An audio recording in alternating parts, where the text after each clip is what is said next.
Then after we have got the PCC, and for PCC also the same thing happens, right? So you don't have to wait for the stone soling completion of all the work. You can simply complete the stone soling of certain footings, and then you can start the PCC. So what do we do over here is that, so it's 6 finish to start minus, I'll say 4 days, and see the relationship. Now you can see that there is a relationship between these two things.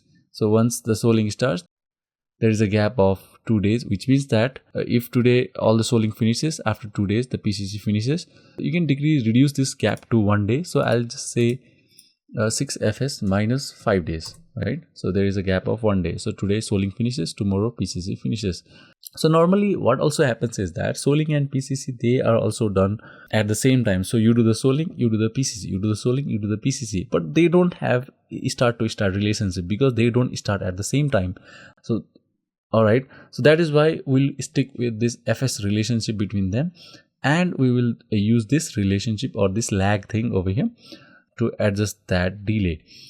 So reinforcement of the footing and the column. So once you are done with the PCC, you do the reinforcement, and the predecessor is 7. The relationship is finish to start, and I'll take how many days. Okay, so this depends on your calculation.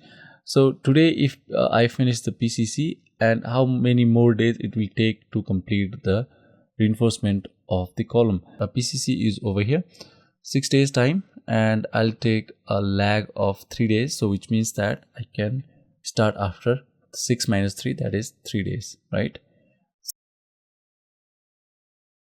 Alright, and for the formworks also the reinforcement work has to finish. So 8 FS minus, again I'll just take 4 days, right? So this is my relationship. So why I have taken 4 days? It's because today if the reinforcement work is done, tomorrow the form work will be done, and I can start the concreting.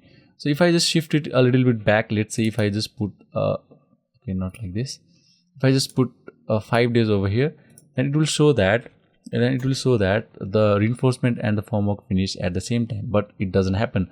So it's always a day lag, right? So that is why I'll put 4 days over here. So this is how you have to make these calculations. So concreting work, a form work plus 1 day it will take, right? So you have to adjust as that the finish date reaches over here. So it's 9 finish to start minus how many days does it take? 15 days, right? So if you just write, let's say 14 days over here, then you will see that yes, it finishes 1 day after it, but at the same time it starts even before the formworks is completed, and it's not logically true.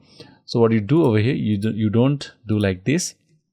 So what you do is that you make sure that, so today the formwork is completed, so for the first footing the formworks will take, let's say 2 days. So which means that the formworks start here, plus 2 days it will go here, somewhere here, and how many days you have remaining? That's 3 days, right?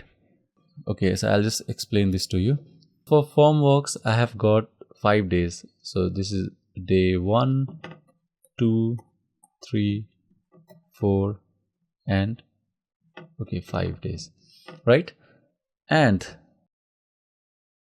for the formworks it's 5 days, and for the concreting it's 15 days. Okay, so you have to adjust such that the concreting starts only when the formwork is done. Let's say that for 2 straight days you will do the formwork, and after that you will do the concreting. So you will start your concreting from here, right?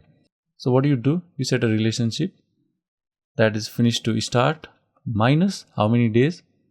1, 2, and 3 days.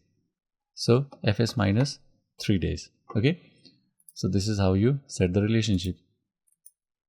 So 9 FS minus 3 days if we do, so this is now a much better relationship, right?